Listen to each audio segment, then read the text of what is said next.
Culture en action, c'est un projet qui vise à faire un plan d'action pour résoudre les enjeux des ressources humaines dans le secteur culturel. Les 4 thématiques sont conditions de travail, filet social, mesures et programmes, enjeux de diversité et d'inclusion et formation initiale et développement des compétences. Ces 4 comités thématiques ont mis la table pour les 2 journées visant à regrouper des personnes pour identifier les grands changements souhaités. Avant ça, on a fait un sondage pour identifier les enjeux et une étude économique qui ont servi à nourrir aussi, à alimenter les réflexions et les discussions sur ce qui se passe aujourd'hui. Les personnes qui participent à Culture en action, c'est vraiment un groupe très diversifié. On a cherché à rassembler les acteurs au sens d'intervenants, intervenantes du secteur culturel, autant les gens des associations, des regroupements sectoriels et régionaux de la culture, les conseils régionaux de la culture, les bailleurs de fonds, des artistes, des concepteurs, des gestionnaires d'organisations du secteur culturel, des consultants, des formateurs, des gens des écoles d'art. Donc, c'est vraiment une volonté de rassembler un ensemble de personnes qui ont une pensée sur le secteur culturel et qui sont capables de trouver des solutions. Mais le Grand Chantier est un projet qu'on attendait depuis longtemps.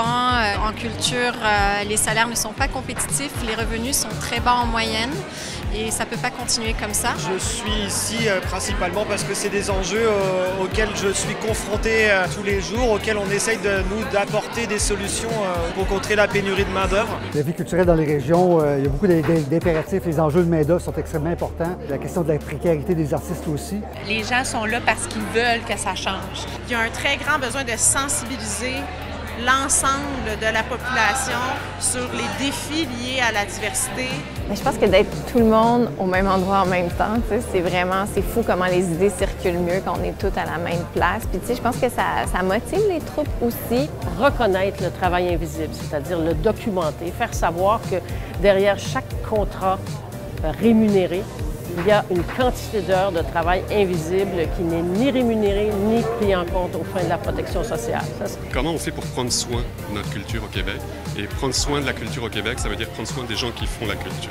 Bien, j'espère en fait qu'on va pouvoir justement se doter d'un plan d'action concret, réaliste et périn pour les industries culturelles. Pour favoriser un milieu culturel en bonne santé, nous devons collectivement opérer des changements en profondeur qui demandent du courage et de l'audace, et nous en avons tous. Donc, ce qui résulte de ces 2 journées-là, c'est une collecte. On travaille ensemble pour identifier les grands changements souhaités et des pistes d'action. Donc, on va avoir ramassé de l'information et on va repartir au travail.